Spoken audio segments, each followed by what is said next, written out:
तो स्टूडेंट हम लोग डेरिवेशन कर रहे थे यहाँ पर रेक्टेंगुलर लेमिना का, ठीक है। और इस रेक्टेंगुलर लेमिना का हमने डायमेंशन लिया है, ये साइड ए है स्मॉल ए, ये साइड बी। और मैंने इस पूरे लेमिना के लिए जो बात किया तो मैंने कहा इसका जो मास है वो कैपिटल एम है। मैंने यहाँ पर एक छोटा सा एलिमेंटल स्ट्रिप ले लिया, इस एलिमेंटल स्ट्रिप का मास है डीएम और ये इस एक्सिस से एक्स दूरी पर है, एक्स डिस्टेंस पर, और इस एलिमेंटल स्ट्रिप की जो थिकनेस है, विड्थ जो है वो dx है, ये पर विड्थ उसकी dx है। अब मैंने कहा कि भाई इसका जो मोमेंट ऑफ इनर्शिया होगा इस एक्सिस के अबाउट वो होगा इसका मास इंटू डिस्टेंस का स्क्वायर। तो इसका मास इंटू डिस्टेंस का स्क्वायर कर दिया हमने। टोटल का फाइंड करने के लिए मैंने क्या किया, इसको इंटीग्रेट किया, हालांकि मैंने अभी लिमिट नहीं लगाया है। साथ ही साथ अब मुझे क्या करना है कि जब dm इंटू एक्स स्क्वायर है तो क्यों ना मैं dm की वैल्यू लेकर के आऊँ एक्स के टर्म में। उसके लिए मैंने क्या किया कि मैंने एक यहाँ पर, चूंकि ये 2 डायमेंशनल है, तो मैंने एक टर्म लिया, वो ले लिया यहाँ पर मास पर यूनिट एरिया, जिसे मैंने सिग्मा कहा। यानी यूनिट एरिया का जो मास है वो सिग्मा है, यूनिट एरिया का जो मास है वो सिग्मा है।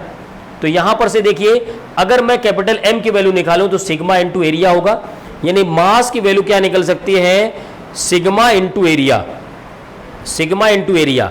अब मैं यही बात कह रहा हूँ, इस एलिमेंटल स्ट्रिप का अगर मुझे मास निकालना है तो क्या सिग्मा इंटू इसके एरिया से मल्टीप्लाई कर दिया जाए, बस वही मुझे करना है। तो इसका एरिया कितना होगा, ये है विड्थ dx, इसकी जो लेंथ है वो है b, तो इसका एरिया हो जाएगा b इंटू डी एक्स। देखिए मैंने यहाँ लिखा है b इंटू डी एक्स। अब इसका मास में लिखूंगा सिग्मा इंटू एरिया, तो sigma into b into D x कर दिया। क्लियर। अब मैं क्या करूंगा, यहाँ पर वैल्यू रख दूंगा। तो देखिए इंटीग्रेशन dm की वैल्यू आ गई हमारे पास sigma b dx into x square. अब आते लिमिट की बात करते हैं। तो लिमिट कैसे रखते हैं, इस एलिमेंट को अगर मैं यहाँ करूँ तो ये जो वैल्यू हो जाएगी x की वो 0 हो जाएगी, और मैं इस एलिमेंट को अगर मैं पहुँचाते पहुँचाते यहाँ कर दूँ तो इसकी लिमिट हो क्या हो जाएगी, a/2। देखिए ये डिस्टेंस हो जाएगी a/2, यानी वो यहाँ से यहाँ वेरी कर रहा है, लेकिन ये आधे के लिए हुआ। अगर मैं करूँ इधर जाएंगे तो क्या होगा, -a/2, जैसे रॉड में लिया था। तो यहाँ पर क्या हो जाएगा, -a/2 से +a/2। क्लियर। अब देखिए इंटीग्रेशन करते हैं तो सिग्मा b, ये तो कांस्टेंट है, यहाँ पर इसको निकाल लेते हैं तो i जो हो गया वो गया सिग्मा b, इंटीग्रेशन यहाँ हो जाएगा x³/3 हो जाएगा। और लिमिट कहाँ से कहाँ है, a/2 से -a/2 है ना, -a/2 से +a/2। चलिए आगे सॉल्व करते हैं। तो देखिए यहाँ पर क्या होगा, 3 को बाहर कर लेते हैं, तो सिग्मा b/3, यहाँ पर वैल्यू रखेंगे एक बार x की जगह a/2, तो यहाँ होगा a/2 का क्यूब माइनस a/2 का क्यूब। ठीक है, सॉल्व करेंगे इसको आगे। चलो यहाँ पर सॉल्व करते हैं, पहले यहाँ सॉल्व करेंगे फिर उधर कर लेंगे।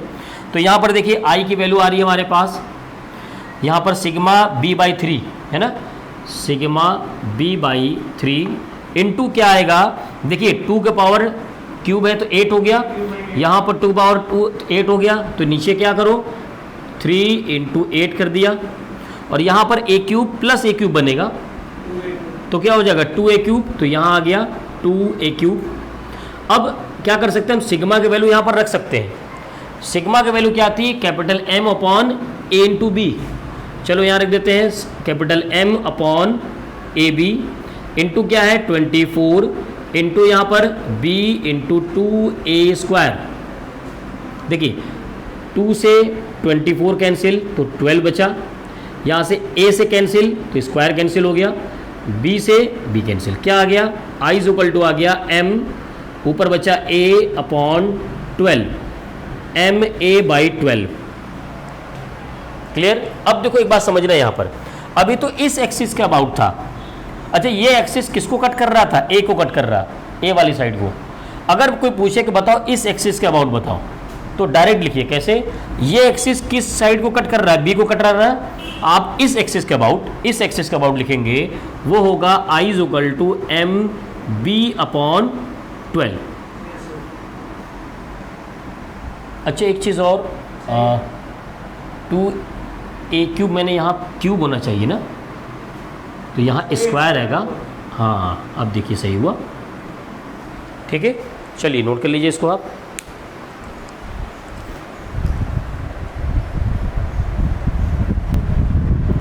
So next moment of inertia हमें फाइंड करना है डिस्क का।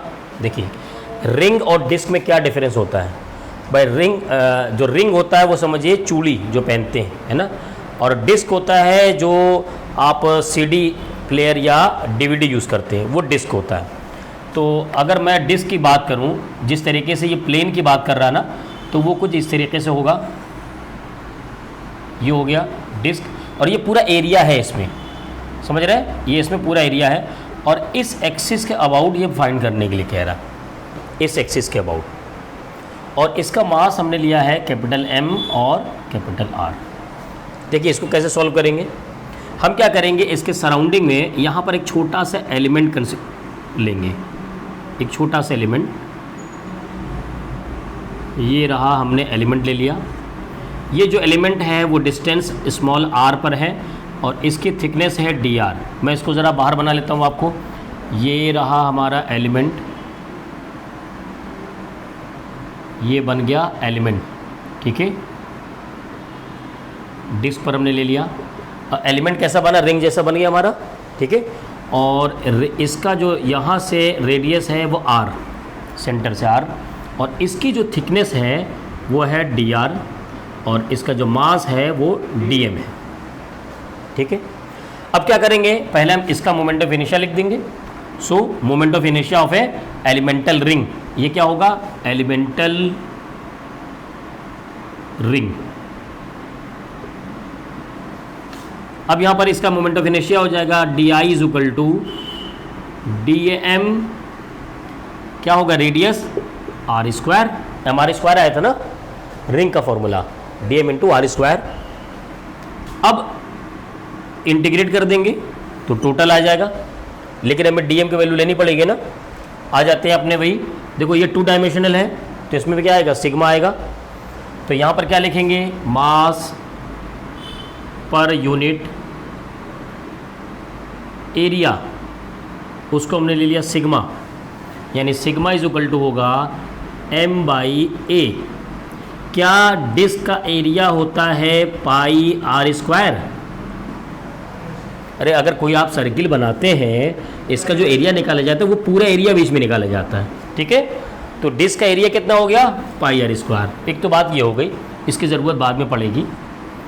मैं ये कहता हूँ कि अगर मुझे मास निकालना है डिस्क का, तो क्या मैं इसको सिग्मा इंटू एरिया कर सकता हूँ। डिस्क का जो मास निकालना है वो मैं इसके सिग्मा इंटू इसके एरिया से मल्टीप्लाई कर दूंगा।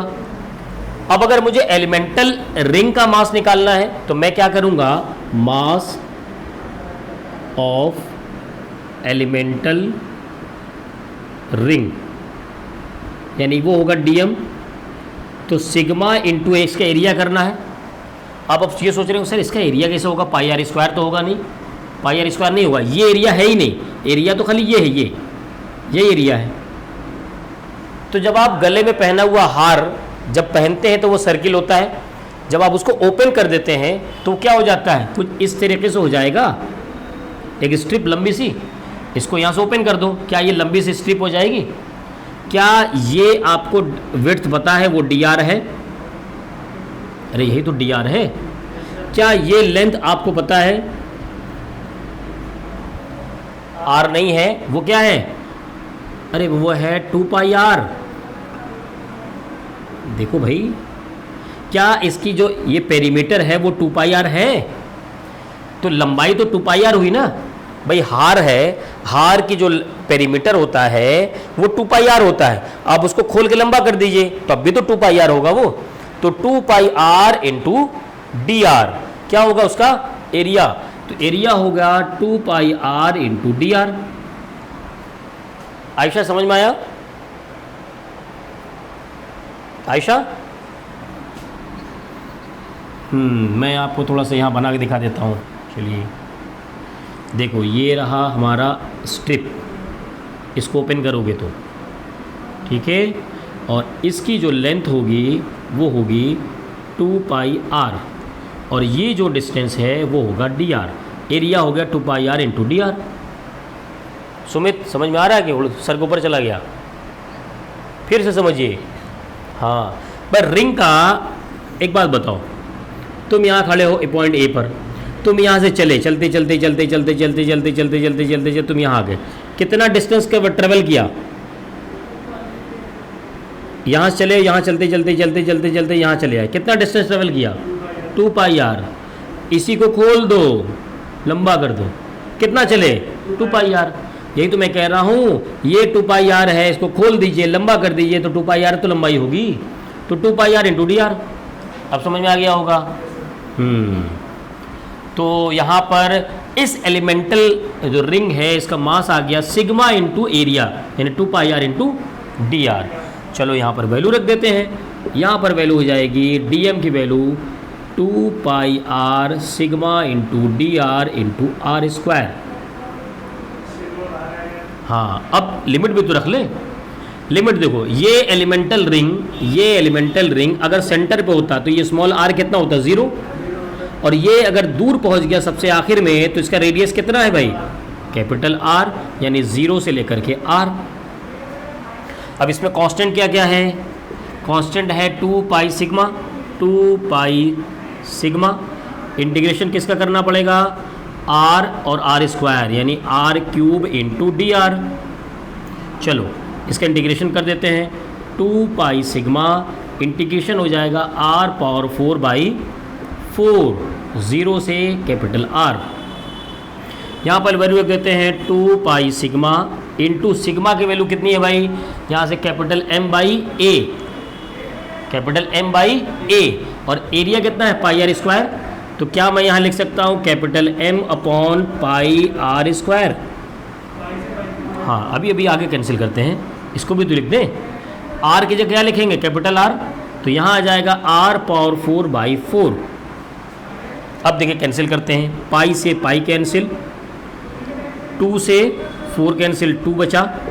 यहाँ बचेगा एम आर के पावर 4/r स्क्वायर, तो इसको कैंसिल कर दो, क्या बचेगा? M R square by 2, M R square by 2, यानी डिस्क का जो फॉर्मूला आया वो आ गया एम आर स्क्वायर बाई 2। अच्छा, रिंग का फॉर्मूला क्या आया था? वो आया था एम आर स्क्वायर। तो रिंग का जो मोमेंट ऑफ इनर्शिया होता है वो ज़्यादा होता है एज कंपेयर टू डिस्क। क्यों भाई? रिंग में जो मास होता है वो सब किनारे ही तो होता है, बीच में तो मास होता ही नहीं। अगर मास नज़दीक नहीं है तो इसका मतलब आर उसका सब दूर दूर है ना, इसीलिए उसका होता है, उसका मोमेंट ऑफ इनर्शिया ज़्यादा होता है, इसका मोमेंट ऑफ इनर्शिया कम होता है। ठीक है, चलिए नोट कीजिए इसको।